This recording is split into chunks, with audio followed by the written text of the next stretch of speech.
Buenos días, hermanos. Hoy 27 de septiembre la Iglesia hace memoria de uno de los grandes apóstoles de la caridad, San Vicente de Paúl, presbítero y fundador. San Vicente de Paúl fue uno de esos instrumentos de la providencia capaces de hacer reavivar la caridad en el corazón de los hombres de su tiempo y de la Iglesia, en un tiempo de frialdad y de confusión doctrinal y de fe. San Vicente de Paúl nació el 24 de abril de 1581 en una pequeña casa rural en las afueras de la aldea de Puy, a unos 5 kilómetros de la ciudad de Dax, en la región de las Landas. Eso es el suroeste, ya llegando al Cantábrico, en la zona pirenaica francesa. Sus padres, Juan de Paúl y Beltranda de Moras, eran agricultores y pasaron muchos apuros y penuria a la hora de alimentar y hacer crecer a sus hijos. Tenían 6 hijos. Vicente era el tercero de 4 hermanos. Su padre y su familia eran muy devotos de San Vicente mártir, de San Vicente Ferrer, y por eso le pusieron al niño el nombre de Vicente. Su padre, ante la inteligencia y la inclinación al estudio que mostraba a Vicente, le confió a los franciscanos recoletos de Dax para que estudiase y le educasen. Vicente terminó sus estudios en la Universidad de Toulouse y en 1600, a la edad de 20 años, recibió la ordenación sacerdotal. Bastante temprano, fue un sacerdote bastante ordenado en una edad muy joven. Lo poco que sabemos de su juventud le hacía prever no precisamente fama de santidad, sino alguien que aspiraba a puestos de honores, a puestos de grandeza a nivel religioso, eclesiástico y también a nivel social. Dice el santo que al principio de su sacerdocio lo único que le interesaba era hacer carrera, para ser alguien brillante a nivel eclesiástico y social, como hemos dicho antes. Pero Dios, que nos ama y que va por delante nuestra, en un diseño de santidad precioso para cada uno de nosotros, lo fue purificando, él dice, con 3 grandes sufrimientos muy fuertes. El primero fue un tiempo de cautiverio. Viajando por el mar, estando en Marsella, fue detenido por unos piratas turcos. Se embarcó en Marsella, fue a la mar y lo llevaron esclavo a Túnez, donde estuvo entre los años 1605, 1606, 1607 en continuo sufrimiento, esclavo y en cautiverio. Eso lo hizo sufrir esa época mucho. El segundo medio a través del cual Dios se valió para irlo purificando y santificando fueron unas falsas acusaciones de ladrón que recayeron sobre él. Logró huir del cautiverio y volver de nuevo a Francia, y allí se hospedó en casa de un amigo. Pero a este se le perdieron 400 monedas de plata y le echó la culpa a Vicente. Y por meses estuvo acusándolo de ladrón ante todos los que se encontraban, hablando mal precisamente del santo. El santo se callaba y solamente respondía: Dios sabe que yo no fui el que robó ese dinero. No se defendía y aceptaba las humillaciones y las calumnias. A los 6 meses apareció el verdadero ladrón y se supo toda la verdad. San Vicente, al narrar más tarde este caso, a sus discípulos les decía: fue un tiempo muy provechoso para mí. El Señor me ayudó a tener paciencia, a saber callar ante injusticias y calumnias y dejar que Dios tomara mi defensa. Lo que decimos nosotros, remitir la justicia a Dios. Que Dios haga justicia, porque Él sabe la verdad de todas las cosas y las intenciones del corazón. Y la tercera prueba que tuvo que sufrir fue una terrible tentación contra la fe, que aceptó para lograr que Dios librara de esa tentación a un amigo suyo. Esto lo hizo sufrir mucho, hasta lo indecible, y fue para su alma un tiempo de noche oscura.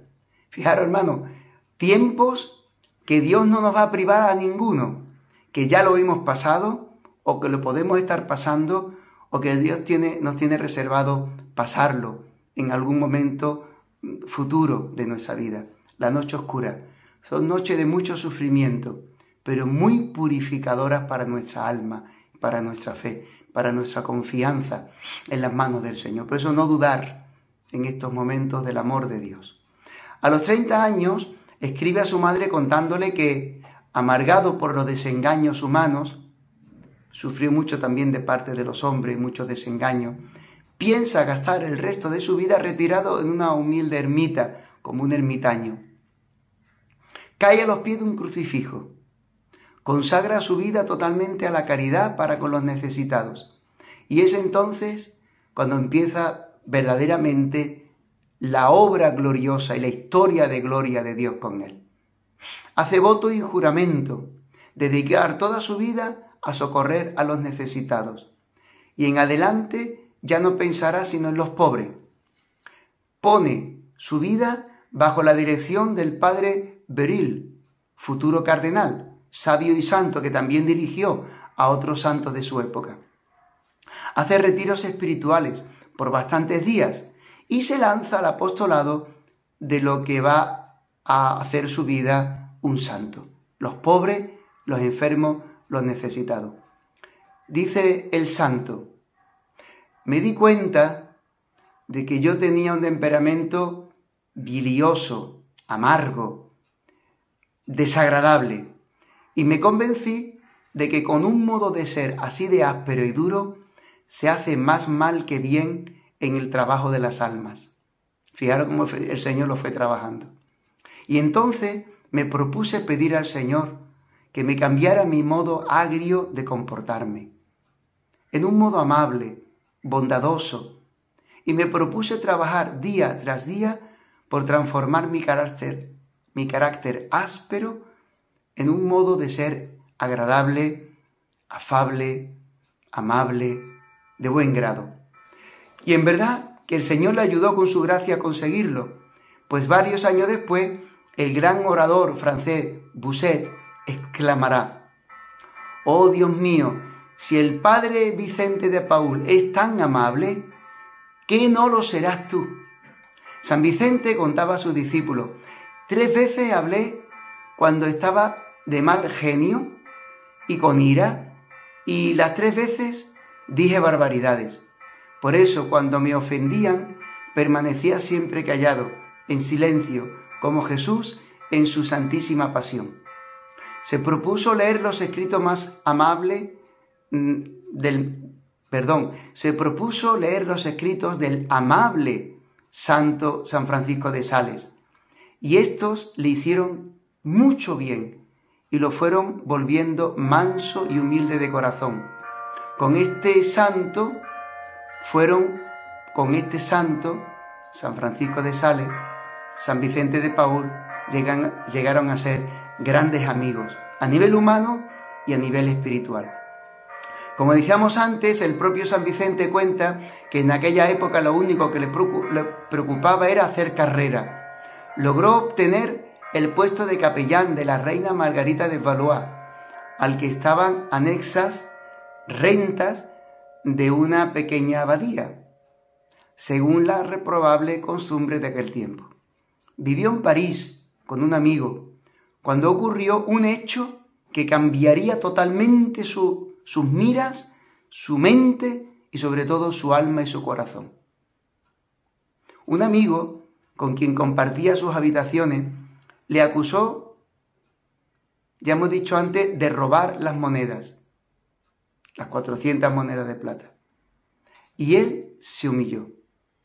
Eso le hizo ver lo poco que le aprovechaba buscar honores, sino más bien le hizo recapacitar para, siguiendo a Jesús, buscar el camino de la mansedumbre, de la humildad, de las humillaciones.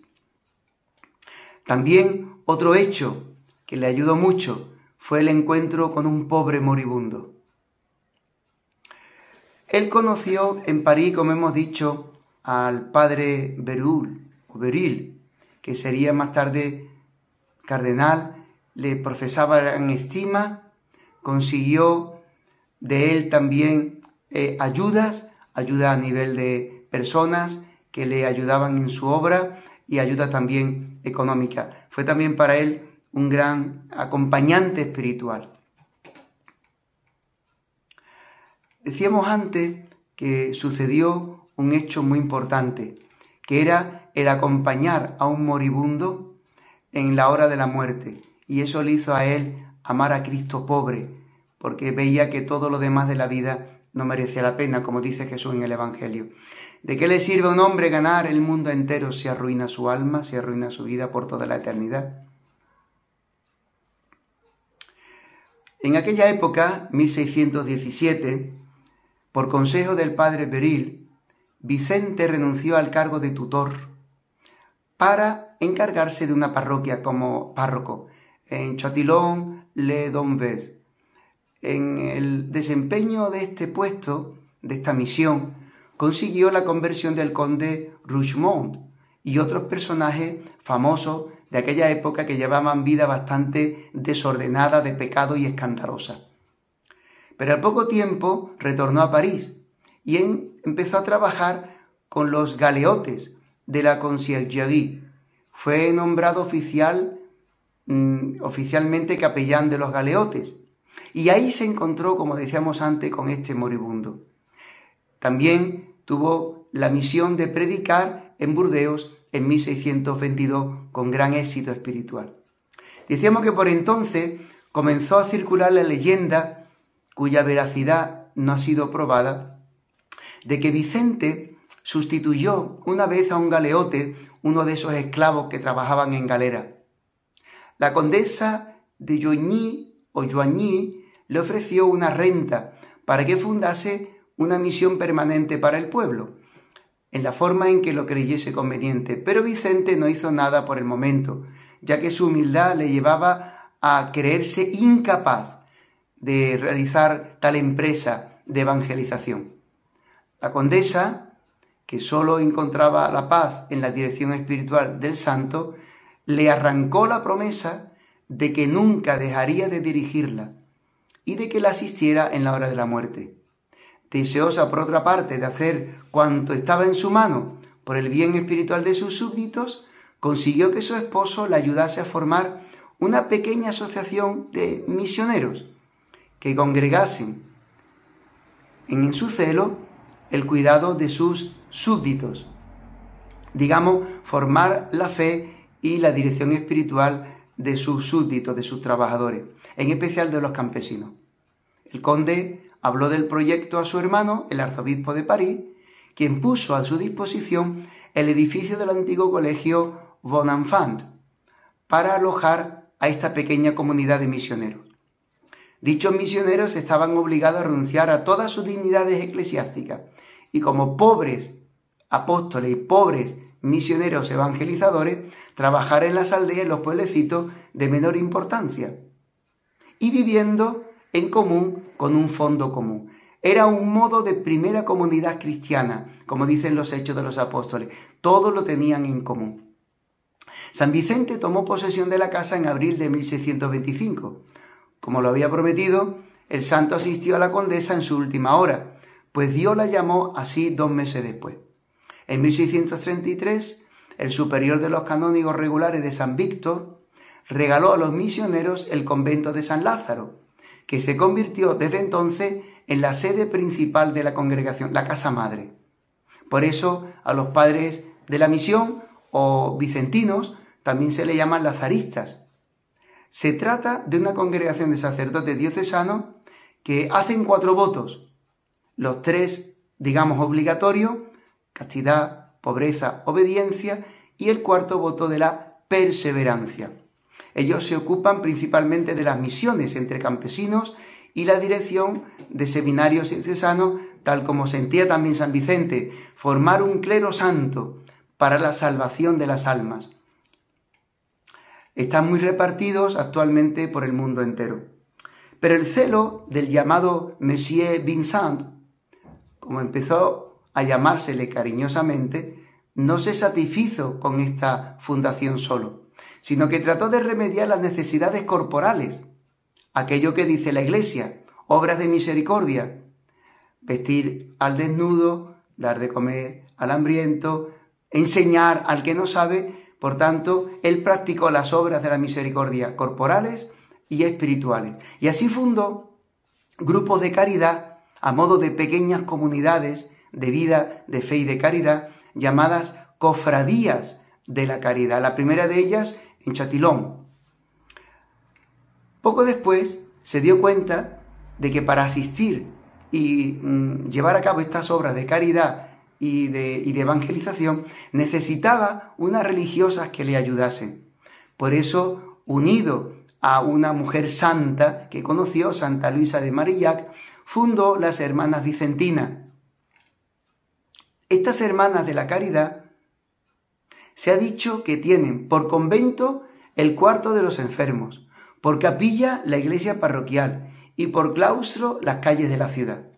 El santo organizó también la asociación llamada Damas de la Caridad entre las señoras ricas de París y así poder conseguir con bienhechores los fondos necesarios para las obras de beneficencia. Pero no contento con esto, fundó varios hospitales, asilos para huérfanos y ancianos y empezó a construir en Marsella los hospitales o el hospital para los galeotes, que no llegó a terminar, pues murió antes. Para financiar todas estas obras de caridad, decíamos antes, pues fue buscando de puerta en puerta y con la ayuda de sus amigos fue buscando bienhechores que le ayudaran para socorrer los gastos de esta obra. También redactó un plan de retiro espiritual para candidatos al sacerdocio, porque él sentía gran celo por la renovación espiritual de los sacerdotes. Cuanto más santos eran o son los sacerdotes, decía él, más santo será el pueblo de Dios. A San Vicente, la miseria que reinaba en Lorena durante la guerra de esa región de Francia, le llevó a buscar sumas de dinero para socorrer a los habitantes por el hambre, por las penurias, por las enfermedades. Y así envió a sus misioneros a predicar entre los pobres y enfermos, tanto de esa región como en otras naciones de aquella Europa, Polonia, Irlanda, Escocia, también en las Hébridas. Su congregación rescató también en el norte de África a más de 1.200 esclavos, convirtiendo también a muchos a la fe católica. El rey reinante entonces en Francia, Luis XIII, mandó llamar al santo para que le asistiese en el lecho de muerte. Y la regente, la reina Ana de Austria, le consultaba constantemente acerca de los asuntos eclesiásticos, civiles, políticos, concediéndole grandes beneficios. En definitiva, para hacer crecer su gran labor misionera, evangelizadora y de caridad. Por increíble que pudiera parecer, San Vicente era un hombre de carácter, como hemos dicho antes, colérico. Y fijaros qué obra de santidad fue Dios haciendo con él. Decía él, sin la gracia me habría dejado llevar de mi temperamento duro, áspero, intratable, como diciendo, insoportable, a mi lado no se podía estar. Pero fue la gracia de Dios que no le faltó, la que le fue trabajando hasta hacer de él un maestro de la caridad, del amor a Dios y al prójimo. El santo quería que la humildad fuese la base de su congregación y no se cansaba de repetirlo.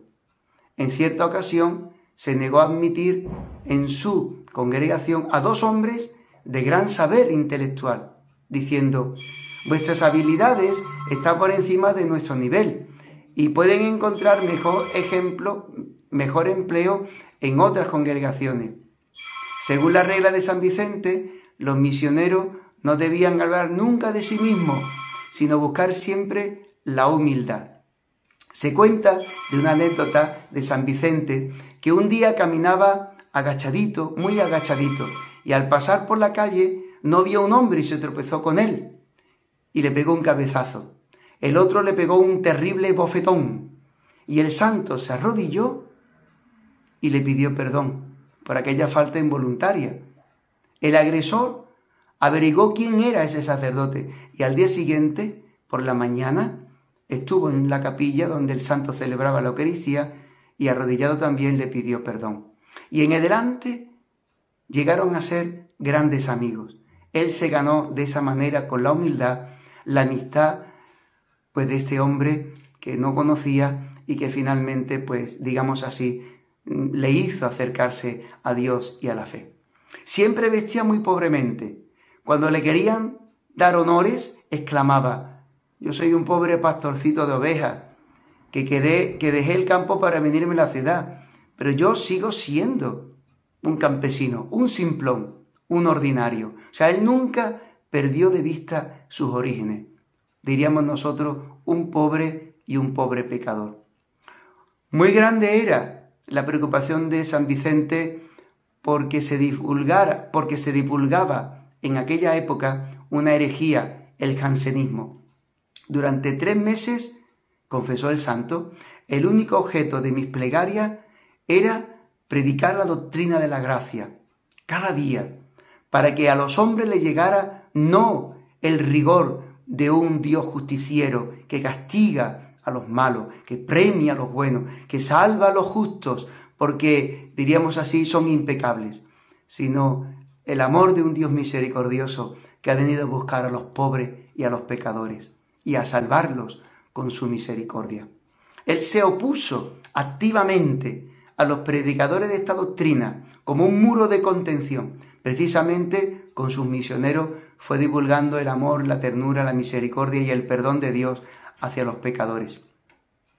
En los últimos años su salud fue debilitándose cada vez más, pero no por eso dejaba de inventar y de ser creativo con nuevas obras de caridad. Lo que más le convenía era que la gente amara a Dios. Lo que más buscaba es que la gente amara a Dios y que Él les enseñara también a amar a Dios. Por eso decía: no me basta a mí amar a Dios, si no consigo que mi prójimo también le ame. Qué bonito. Solía decir continuamente esta frase. Ese fue como el gran lema de su vida.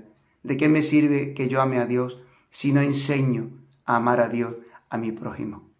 Al final de su vida, su salud, una vez ya prácticamente quebrantada, pues le llevó a la muerte. Él murió de un modo apacible, sentado en su silla, el 27 de septiembre de 1660, a la edad de 80 años. Clemente XI le canonizó en 1737 y León XIII lo proclamó a ese humilde campesino el patrono de todas las asociaciones de caridad. Entre estas destaca la Sociedad de San Vicente de Paúl, que fundó también un laico, Federico Ozanam, en 1883, fundándola en París, siguiendo el mismo espíritu del santo. Su cuerpo permanece incorrupto y descansa en la iglesia de San Lázaro en París. Sería bonito hacer un día una peregrinación y visitarlo, ¿verdad? El Santo Padre León XIII, como hemos dicho, lo proclamó el apóstol de todas las obras de caridad de la Iglesia. San Vicente de Paúl, ruega por nosotros. ¡Feliz día, hermanos!